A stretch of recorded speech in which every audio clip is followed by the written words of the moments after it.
Very good morning everyone. जैसे कि हमारा चैप्टर चल रहा था some basic concept of chemistry, some basic concept of chemistry, okay. और आज मैं इसमें एक बहुत मोस्ट इंपॉर्टेंट टॉपिक लेकर चल रहा हूं, वो है कंसंट्रेशन। ठीक है, कंसंट्रेशन, ठीक है, कंसंट्रेशन, कंसंट्रेशन। जैसे कि मैं आपसे कहूं, मैंने 1 लीटर वाटर में 1 लीटर वाटर में 10 ग्राम मैंने NaCl डिजोल्व कर दिया। 10 ग्राम या शुगर ले लो, मैंने 10 ग्राम चीनी को डिजोल्व कर दिया 1 लीटर सॉल्यूशन में, तो मैं कहूंगा 10 ग्राम शुगर है पर litre of solvent. 1 litre solvent में, यानी सोलवेंट क्या हुआ, वाटर हुआ। 1 लीटर वाटर में 10 ग्राम आपकी क्या है, शुगर। ठीक है, जैसे मैंने 1 लीटर वाटर में 10 ग्राम शुगर को डिजोल्व करा, ठीक है, तो मेरी शुगर कितनी हुई, 10 ग्राम पर लीटर ऑफ सोलवेंट। ठीक है, 1 लीटर सोलवेंट में 10 ग्राम सोल्यूट है। यदि मैं कहूं मैंने 5 लीटर वाटर में 5 लीटर वाटर में मैंने 50 ग्राम शुगर को डिजोल्व कर दिया, शुगर को। ठीक है, तो क्या 1 लीटर वाटर में कितनी शुगर हुई भाई, 50 ग्राम शुगर है टोटल, और 5 लीटर वाटर में मैंने डिजोल्व किया, डिवाइड बाई 5 इक्वल 10 ग्राम पर लीटर ऑफ सोलवेंट। ठीक है, तो यहां पर अब ऐसा भी हो सकता है, जैसे मैंने वाटर में, सुनो, एक्चुअली मैंने 20 ग्राम शुगर को वाटर में डिजोल्व करके, 20 ग्राम क्या शुगर है, 20 ग्राम शुगर प्लस वाटर, ठीक है, इन दोनों को डिजोल्व करके मैंने बना लिया 1 लीटर सॉल्यूशन बना लिया, 1 लीटर सॉल्यूशन। तो मैं यहां पर क्या, 20 ग्राम शुगर डिजोल्व इन पर लीटर वॉल्यूम ऑफ सॉल्यूशन। यहां पर तो 1 लीटर सोलवेंट था, यहां पर तो 1 लीटर सोलवेंट, यहां पर 1 लीटर क्या सॉल्यूशन, तो यहां पर 20 ग्राम पर लीटर ऑफ सॉल्यूशन। देखो ये सॉल्यूशन के बारे में कहा गया है।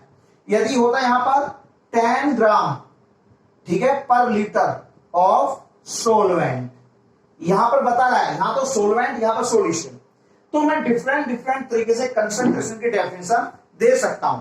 ठीक है, आप लोग भी यहां पर बहुत टाइप की कंसंट्रेशन पढ़ोगे।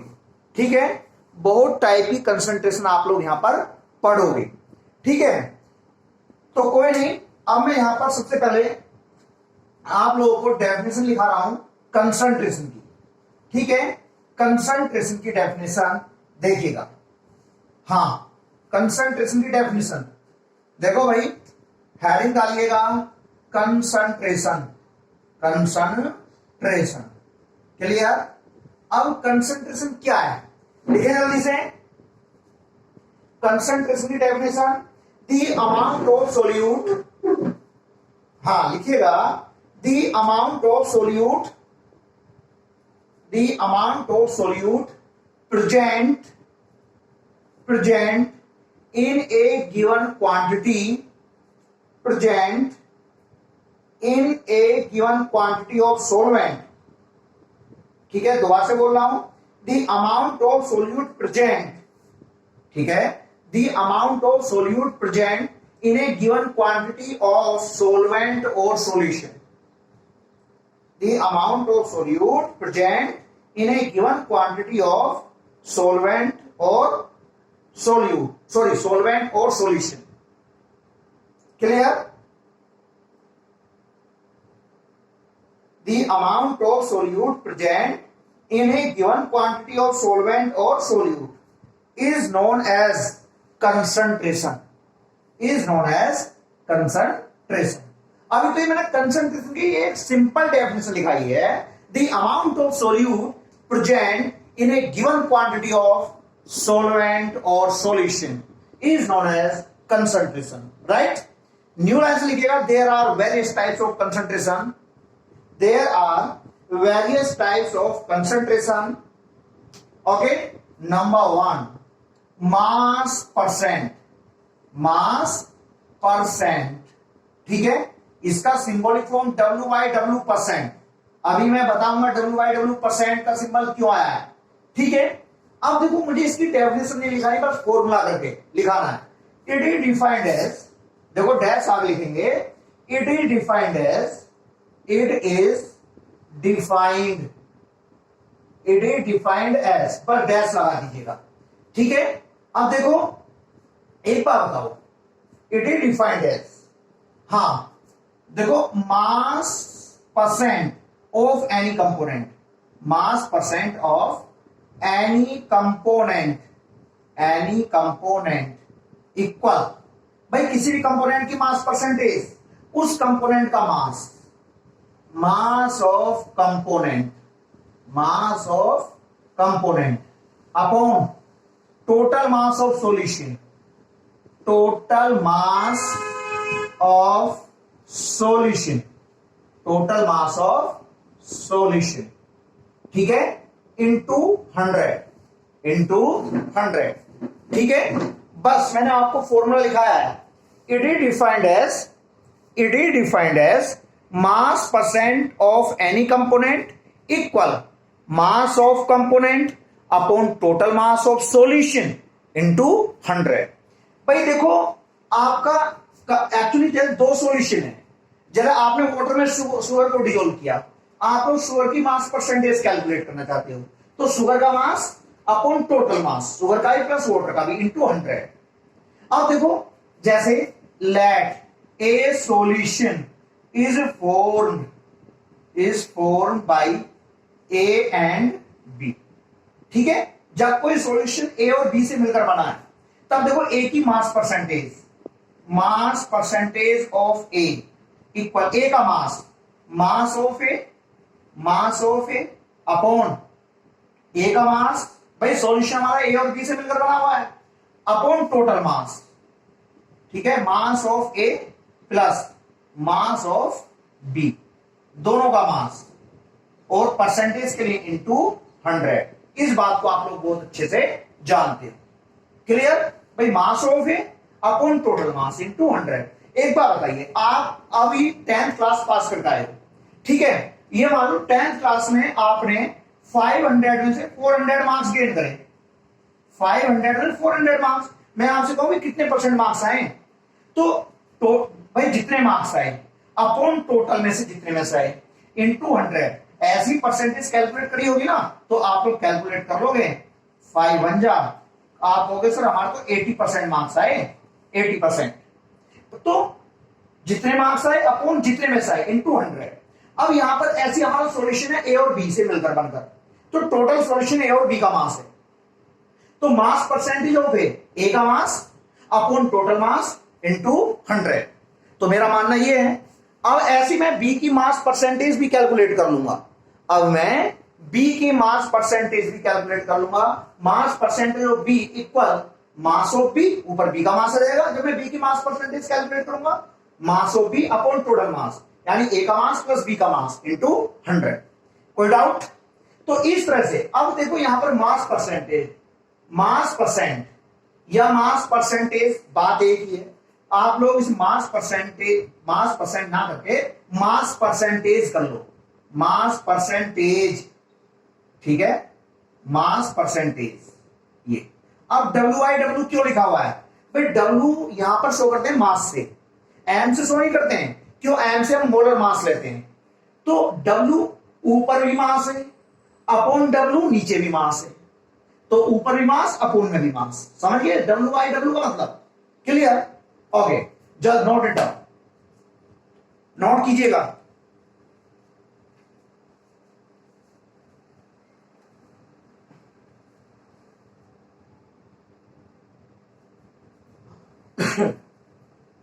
नोट कीजिएगा।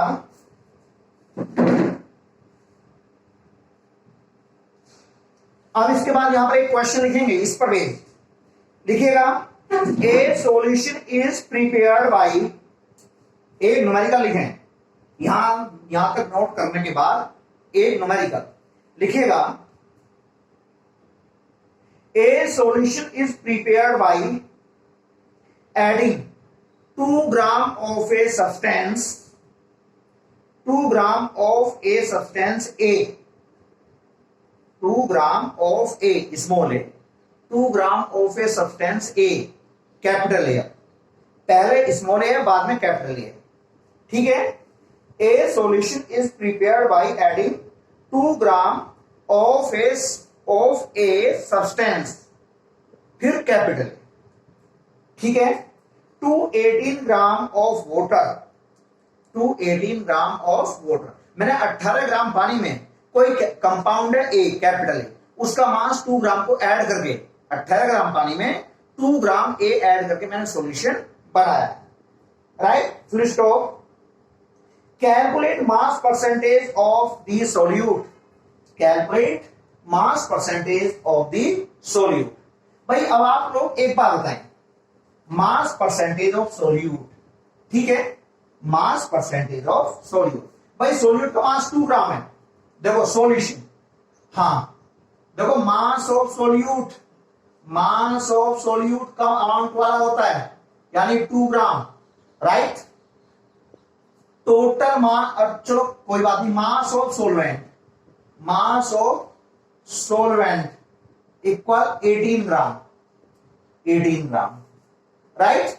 मुझे सोल्यूट की मास परसेंटेज कैलकुलेट करनी है, तो टोटल मास ऑफ, चलो चाहे तो ऐसे रहने दो अलग अलग, ठीक है। अब देखो मास परसेंटेज ऑफ सोल्यूट, भाई सोल्यूट की मास परसेंटेज इक्वल सोल्यूट का mass, mass of solute, mass of solute upon total mass, solute का मास प्लस सोलवेंट का मास, ठीक है, टोटल मास। भाई टोटल मास में सोल्यूट का मास प्लस सोलवेंट का मास, ठीक है, टोटल मास। और चलो सॉल्यूशन लिख तो चाहे, भाई इन दोनों को ऐड करके सॉल्यूशन बन जाएगा, मैं यहां पर लिख सकता हूं, देखो total mass of solution, total mass of solution equal, भाई 2 ग्राम 18 ग्राम 20 ग्राम हो गया ना सॉल्यूशन, और इनटू 100, ठीक है। अब देखो equal mass of solute 2 gram, total mass of solution 20 gram into 100, total 1 जा 5 जा 5 टू जा 10, 10 ग्राम पर लीटर ऑफ सॉल्यूशन, ठीक है। तो देखो मास परसेंटेज, सॉरी परसेंट में दीजिएगा, हाँ मास परसेंटेज, ठीक है, मास परसेंटेज यानी 10%, जो सोल्यूट की मास परसेंटेज है वो 10%, कहने का मतलब ये है 10% आपका सोल्यूट है और 90% आपका वाटर है, right. Note it down, note करें जल्दी से।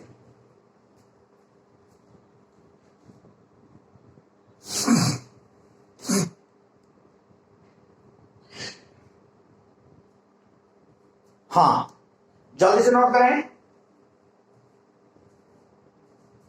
इसके बाद मैं लेकर चला हूं पार्ट्स पर मिलियन, देखिएगा पार्ट्स पर मिलियन, नेक्स्ट हेडिंग है। देखो पहली कंसंट्रेशन तो ये हो गई मास परसेंटेज, ठीक है। चलो मैं मास बाई वॉल्यूम परसेंटेज भी करा रहा हूं, ये पहली कंसंट्रेशन है mass percentage W/W, right.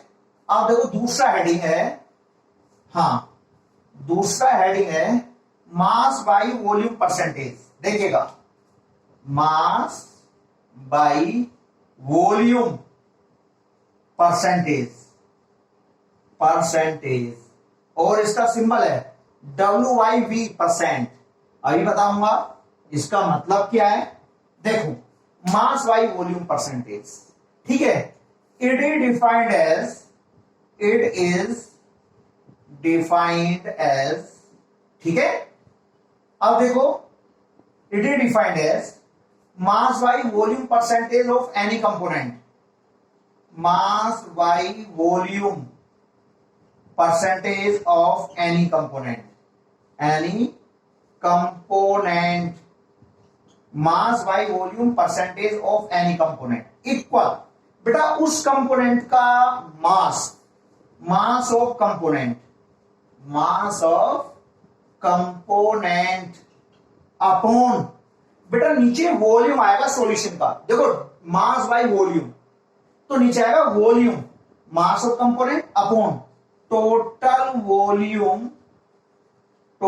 Volume of solution दबे इनटू 100, राइट। ऊपर कंपोनेंट का मास, नीचे टोटल वॉल्यूम ऑफ सॉल्यूशन। देखो सॉल्यूशन को शॉर्ट में लिख देते हैं SOL की पावर n, ये मैं पूरा लिख रहा हूं सॉल्यूशन, ठीक है। Total volume of solution into 100, देखो ये मास of component upon total volume of solution into 100, right. तो ये मास बाई वॉल्यूम परसेंटेज का फॉर्मूला है। Okay, note it down, note कीजिएगा।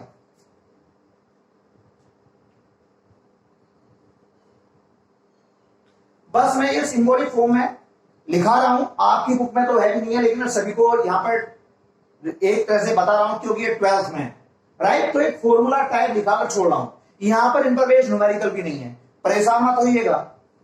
ओके, तो ये मेरी सेकेंड नंबर की यानी कि देखो ये भी कंसंट्रेशन है, वो भी कंसंट्रेशन थी, मास परसेंटेज भी concentration, mass by volume percentage भी concentration, right. Note it down.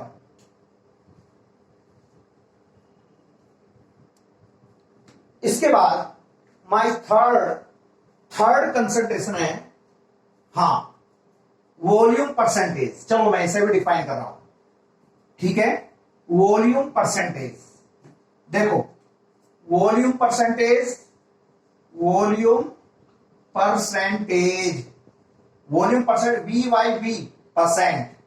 VYV percent, ठीक है। अब देखो यहां पर दोनों जगह वॉल्यूम आएगा, मास नहीं आने का है। तो देखो इट इज डिफाइंड एज,